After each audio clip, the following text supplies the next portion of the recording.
We are honored tonight to have a very special guest on Hornet History. My fellow compatriot in the Sons of the American Revolution, Dr. Tony Zeiss. Tony is a Charlotte treasure. He has had a tremendous impact on this community and others around the country. He served for 24 years as the president of Central Piedmont Community College, which served during his tenure tens of thousands of students through that program, and they are just wonderful programs for workforce development with CPCC. He has earned many, many awards. He is a member of the Order of the Longleaf Pine. He was awarded the World Citizen Award from the World Affairs Council of Charlotte. He's active in Rotary International. When he left Central Piedmont, he went up to Washington, D.C. for a few years and became the founding executive director of the Museum of the Bible. But throughout that time, he has maintained a very strong passion for history. He was one of the masterminds behind the Little Sugar Creek Greenway Trail of History, which is just outside of Uptown. Wonderful to go visit with your family. It started with a statue of Captain James Jack, beautiful statue of Captain Jack atop a beautiful horse. Captain Jack was the one that carried the Mecklenburg Declaration of Independence to Philadelphia in 1775. Tony has served as past president of the Mecklenburg chapter of the SAR and is now serving as the senior vice president of the North Carolina Society of the Sons of the American Revolution. In 2023, he was awarded the Medal of Honor by the Daughters of the American Revolution, our sister organization, and that is the most prestigious honor that they award.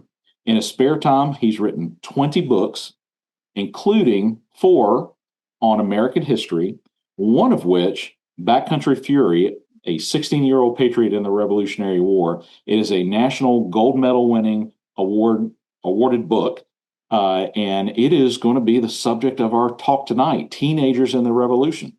Tony, welcome to Hornet History. Oh, thank you so much, Chad. It's a pleasure to be here, and I'm excited to talk about one of my favorite subjects. So thank you for what you're doing. I know it's a lot of work, but who knows? You may be starting on a whole new career. We'll see. We'll see. Well, this is a great place to start, given your knowledge of the American Revolution and so much. And I got to see your presentation a couple of times, once at Musgrove Mill many years ago on Thomas Young, and gave a wonderful presentation in 2025 to our chapter at the Mecklenburg SAR on teenagers in the Revolution. And it's amazing to think about the sacrifices that so many made in defense of our liberties as we really, as a country, think about that in our 250th anniversary this year. But the youth and the sacrifices that very, very young people took in the Revolution. Tell us about Thomas Young and others that you can share. Oh, it's my pleasure. And you're right on target. They were just as brave as anybody twice their age, and these teenagers, and it was really, really wonderful. And the reason I focused on teenagers is because I love young people. I was a college president, 32 years, and I love young people.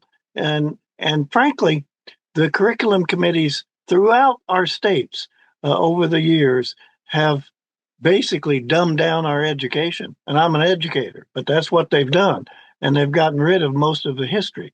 In fact, in North Carolina, they teach one American history class. Can you imagine? Here we say we want people to love our country and support our country, and that we don't even teach about our country and all the sacrifices made to bring liberty to our people.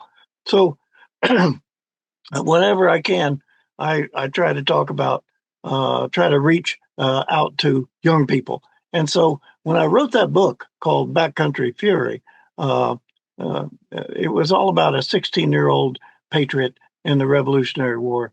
And I deliberately found someone who was a teenager when they fought in that war and wrote their memoirs.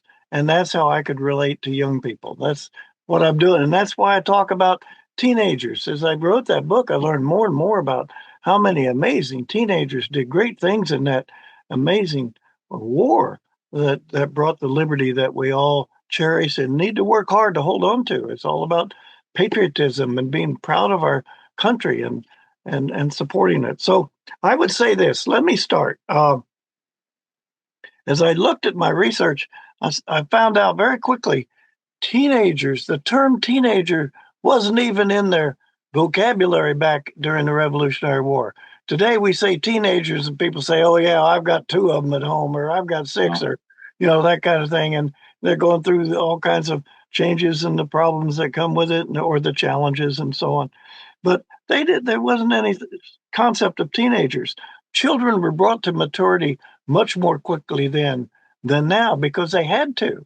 And Yeah. the families were all agrarian. They had farms and they needed every kid to start working on the produce or with the livestock or whatever it was as soon as possible. In fact, sometimes they would even have their children, if they had a lot of children, they go help the neighbor or go help their grandparents or something, as almost like indentured uh, people to work and live with them and so on. So they took responsibility for themselves very quickly. The average age that I have found is 13. And yeah, they were thought of as adults at age 13. So when the war broke out, let's start with that. When the war broke out, and at various dates, depending on what colony you were in. And of course, Massachusetts, where it all started, and that started really in 1770. And down here, it was about 1775, and in North Carolina, South Carolina, so on and so forth. But when it broke out, people don't realize it was also a civil war. It wasn't just the Americans against the British. Half or more than half of the Americans in the 13 colonies, they were Tories. They were, in other words, they were loyal to Great Britain. They wanted to keep Great Britain in charge. The other less than half, they were the partisans. Today we call them patriots, but they called themselves partisans or Whigs. And they were saying, wait a minute, we're being oppressed. We have to pay high taxes, more taxes, etc. They even charged a Vespri tax, Chad, a Vespri tax. In fact, that was most egregious tax to a lot of people, especially religious people, and which most people were back then. And it basically said you have to pay a tax to support the Anglican Church. That's the Church of England. And guess who was the head of the Church of England? Of course, the king was in charge, and so that was a big problem.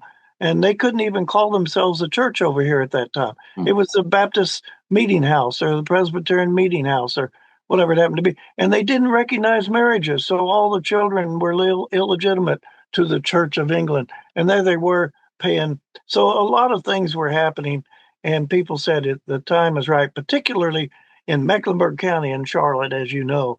We declared our independence on May 20th, 1775, independence from Great Britain, the first county to do it in all of America, and we're quite proud of that. They were mainly Scotch Irish, so you think about it. They were they were abused when they lived in Scotland, and the British ran them out. They went over to Ireland. They starved to death in Ireland and abused in Ireland. They came here.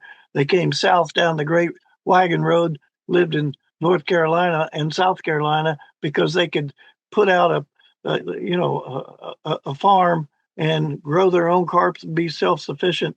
And they were pretty independent people. And that's who really drove it all, especially in the South, drove the idea of let's break the Union from the crown. So let's talk about these teenagers. Some of them were as young, Chad, as 10 years old.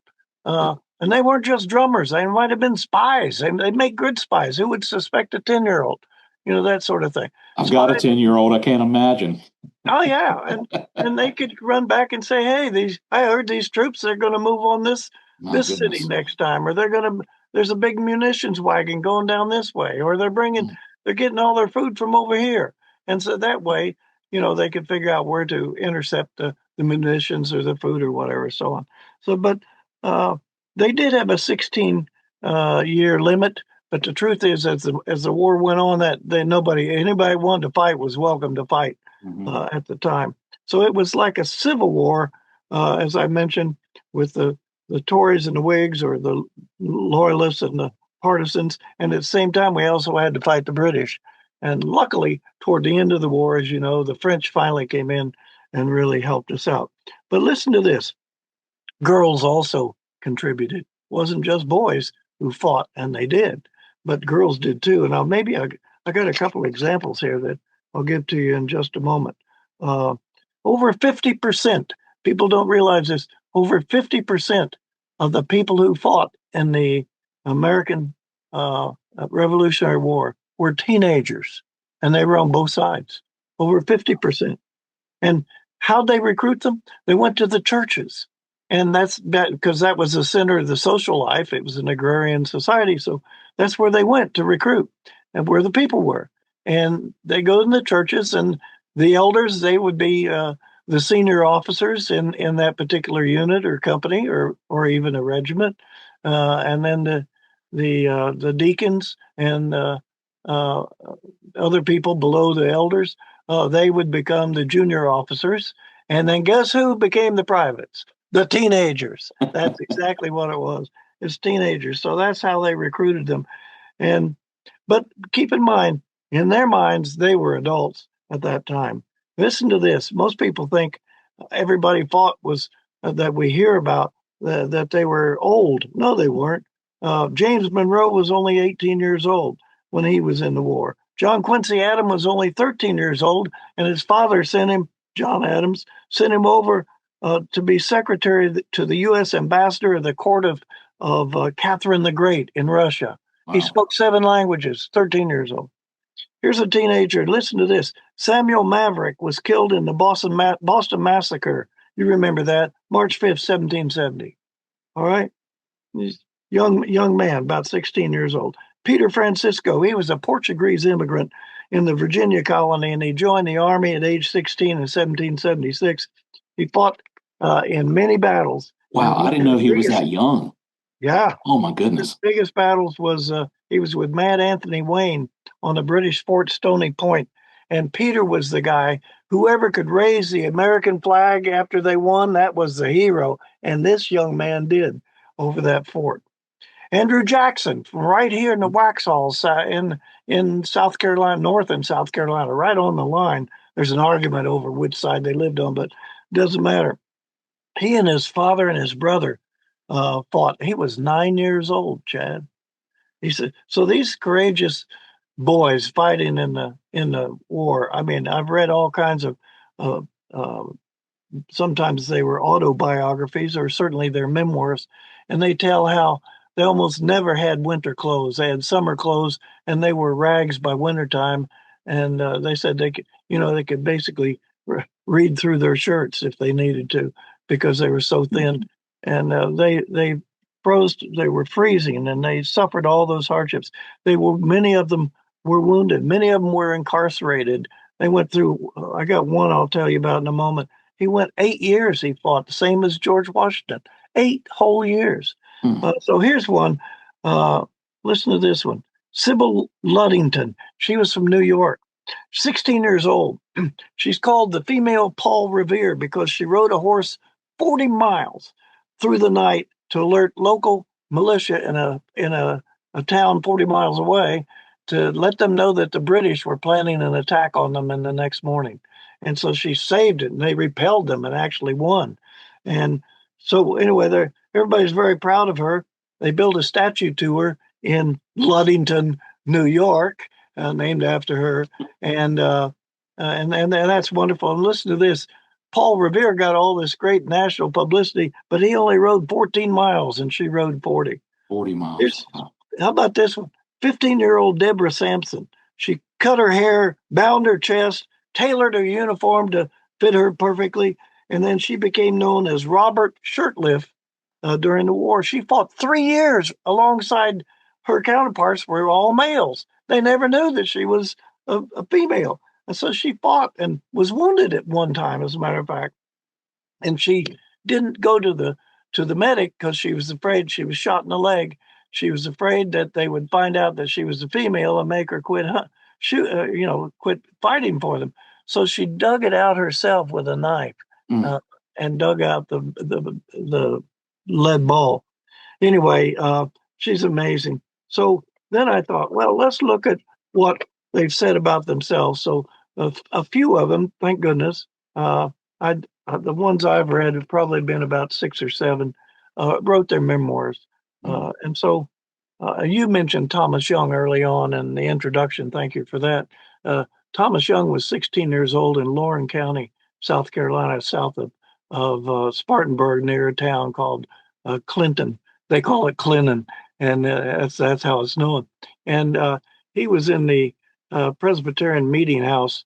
That's where he grew up, and all of his buddies. And his brother was 18 years old, and he was 16, and they wouldn't let him go in. So he had to stay home with his mother and 3 younger children, while his father and his older brother went into the Little River district that came out of that church, as a matter of fact. And unfortunately, Bloody Bill Cunningham, one of the worst Tories that ever existed, he he and his people killed Thomas's brother in a early morning raid. Thomas was on his brother John was on sentry duty, and of course, when he saw them, he fired to give the alarm, and they fired back and killed him. And then his mother couldn't keep him out. He joined up and joined the same messmates. They were all his friends, neighbors, and church members, and so on and so forth. Let me just read you one thing about him out of the book called Backcountry Fury, a 16-year-old patriot in the Revolutionary War. Here's something he wrote about Kings Mountain, October 7th, 1780. Amazing battle. That's what really turned the tide, and people, the fence sitters, finally said, "I believe we really could win our liberty. I'm going to go on the side of the partisans as opposed to the Tories." And so he says, here's Thomas. Colonel Williams, he was head of the unit. Colonel Williams rushed past me on his horse, urging us to move forward. That's up the hill, up the Kings Mountain. Just then, a Tory ball hit his horse in the jaw, and the animal commenced stamping like he'd stepped into a nest of yellow jackets. Forward, men, let's take this hill, he shouted as he jumped off his horse and waved his sword. My messmates fought alongside me, but the smoke was so thick I could see only a few people. We charged up the hill, but the enemy unleashed volley after volley of musket fire, and we stalled. I stood behind one tree for a good long time, and they fired at me until the bark was nearly all knocked off, and my eyes got pretty well filled with it. As each shot exploded on the side of the tree, hundreds of tiny projectiles flew in every direction. These splinters felt like stinging nettles, but I kept loading and firing. One fellow shaved me pretty close when a bullet knocked a piece out of my gun stock. So so there he is. He's caught in between. His men were down the hill. He was in the middle of the hill, and they, of course, the Tories were up above him. But that gives you some idea of what it was like to be a teenager. There's another one named Joseph Plum Martin. He was from Connecticut. He was living with his grandfather, helping him with a farm, but he joined the Continental Army at age 13. He served the whole 8 years of the war. That's the guy I was telling you about. At age 21, he mustered out. Think of that. He fought at White Plains battle. He lived through Valley Forge, nearly froze to death and starved to death. Uh, and he was in the trenches. He was wounded one time, almost captured one time. Amazing thing. He also said that he didn't know that it could be any colder than he was during the years that he fought. He made it all the way to Yorktown, right? Yes, right. Unbelievable. Then Robert Henry. That's a good point. Robert Henry. He was around here. We call it the South Fork Boys. South Fork of the Catawba River, in the Charlotte area, and he lived near Lincolnton, North Carolina. He was also 13 years old. He and his father Thomas joined the partisan militia in May 18, 1775, and the first thing his father did was take him down because they heard they were having a big meeting in Charlottetown, and the meeting was on May the 19th, 1775. And he wrote about it in his memoirs. And there are some people who say, "Oh, it never happened." This guy wrote about it in his memoirs. Right there. Dad, he took me down there. He says, all I could remember is the men shouting, "Liberty, liberty, liberty." And that's when they decided, put together, of course, the Mecklenburg Declaration of Independence, which Colonel Polk, the mayor, also Colonel, read it the next day to all of the community on the 20th. That's why you see May 20th, 1775 on the North Carolina flag. So Robert, he fought at Kings Mountain. And of course, he recalled that near the top of the mountain, Major Patrick Ferguson's British provincials, whoops, I've lost it. They ran down the hill. Listen to this. This is his writing. With fixed bayonets and loaded muskets. Robert was able, he said he was able to shoot and kill his attacker just before the deflected bayonet skewered him through his left hand and pinned it to his left thigh. So think about that. Goes through his hand, gets in his left thigh. And luckily, he had fired his gun, but not fast enough. He killed the guy who fell on top of him. He got that off. But meanwhile, he was incapacitated down there. And he lay still, he said, because there was a mixture of partisans and provincials. That's the Tories who were trained by the British. Provincials are fighting back and forth all around him. Finally, a friend kicked the bayoneted musket free from Robert's thigh in his hand. Robert said it hurt worse coming out than going in.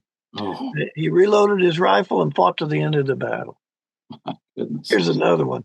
He also fought at Cowan's Ford on the Catawba River when Cornwallis and his troops came through and killed our own General Davidson, only 38 years old. James Collins, Mecklenburg County, right here in North Carolina. He was 16. And he wrote his memoirs. Here's one of his quotes. "No opinion of man can set aside the law of God. It is a lamentable error in the faculty of man to seek any means to contradict God's rules." Isn't that amazing? He's 16 years old, he writes. Well, he was older than that when he wrote this. Anyway, he was recruited first to spy on the enemy. And he said, "I was furnished with directions to attend all public places, make no inquiry, but only about business." And of course, he said, "I was paying strict attention to everything that was said in the conversations." And he says, and here's a quote, "I succeeded for some time without the slightest suspicion of me. The Tories were several times disappointed in their plans, which didn't work out. And yet they could never make an account for the cause." And he was proud of that because he was the cause. His first fight was at Williamson's Plantation, right down in South Carolina, west of Rock Hill, where he saw the British leader, Captain Christian Huck, who actually was a provincial.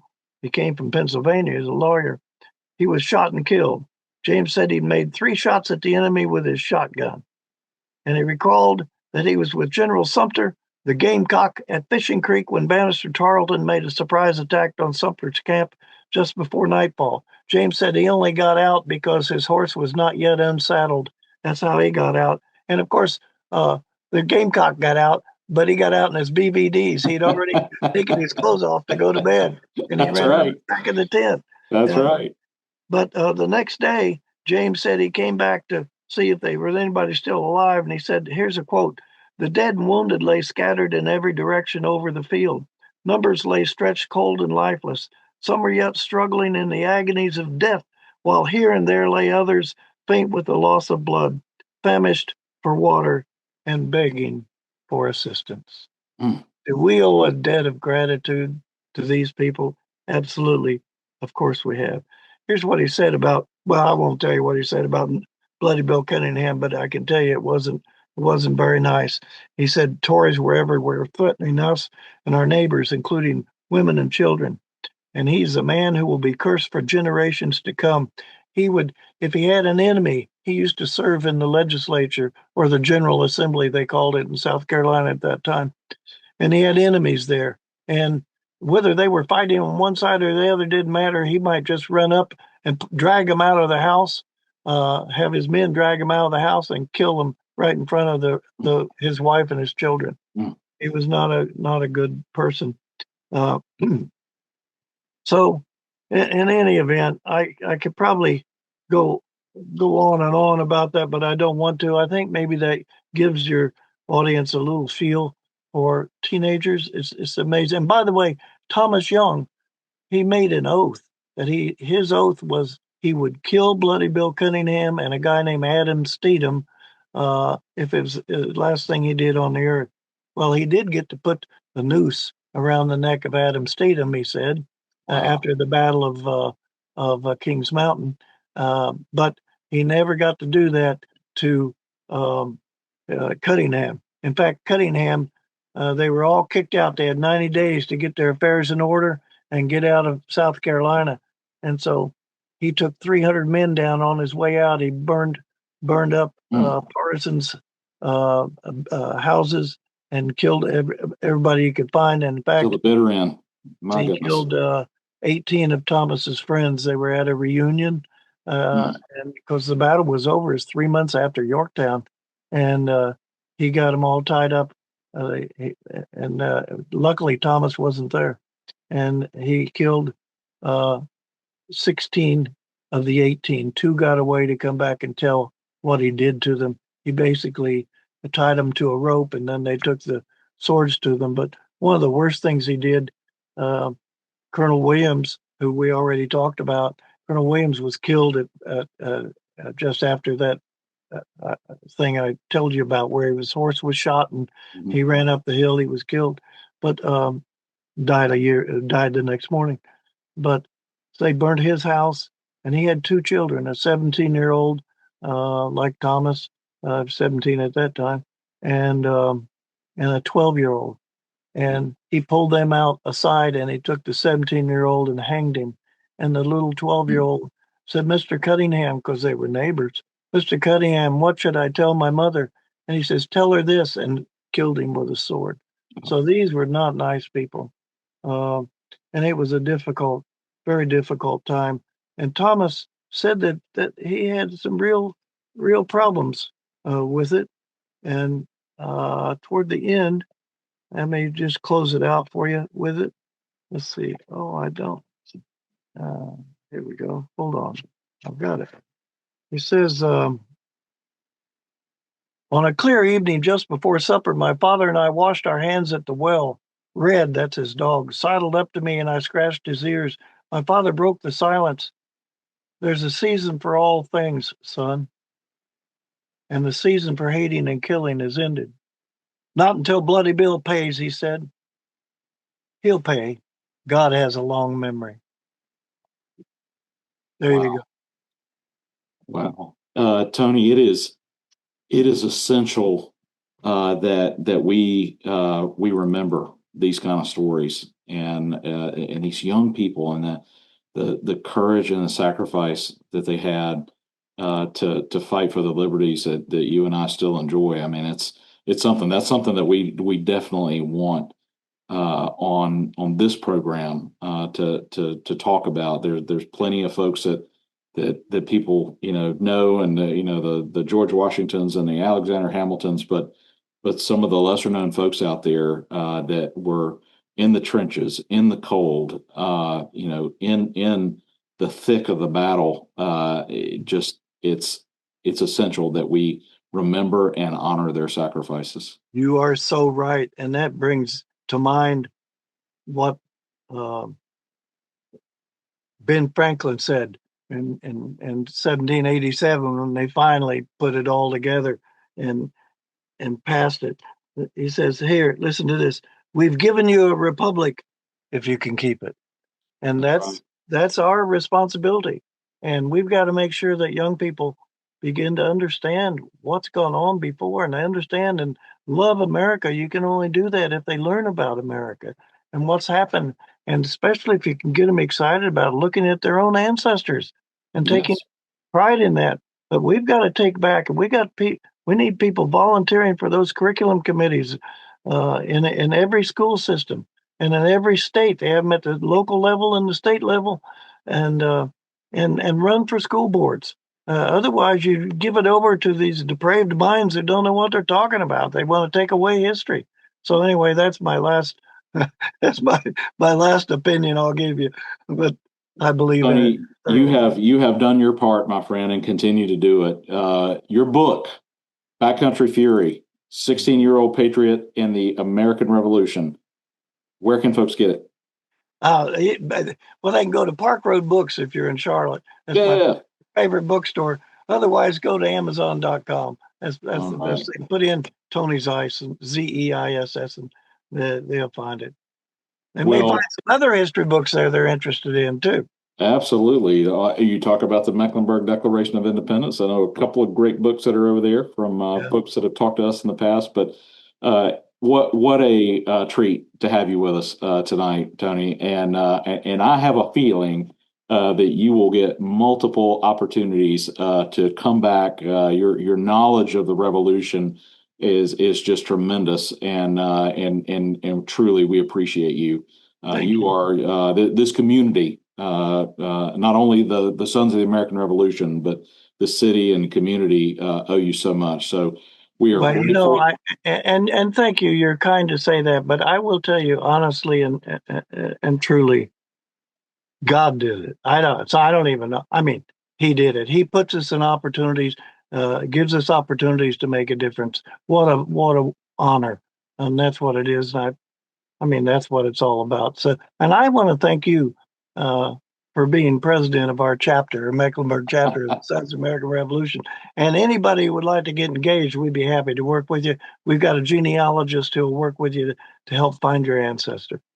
Absolutely. Well, thank you again. Have a great evening, and we'll see folks next time on the next episode of Hornet History. Okay.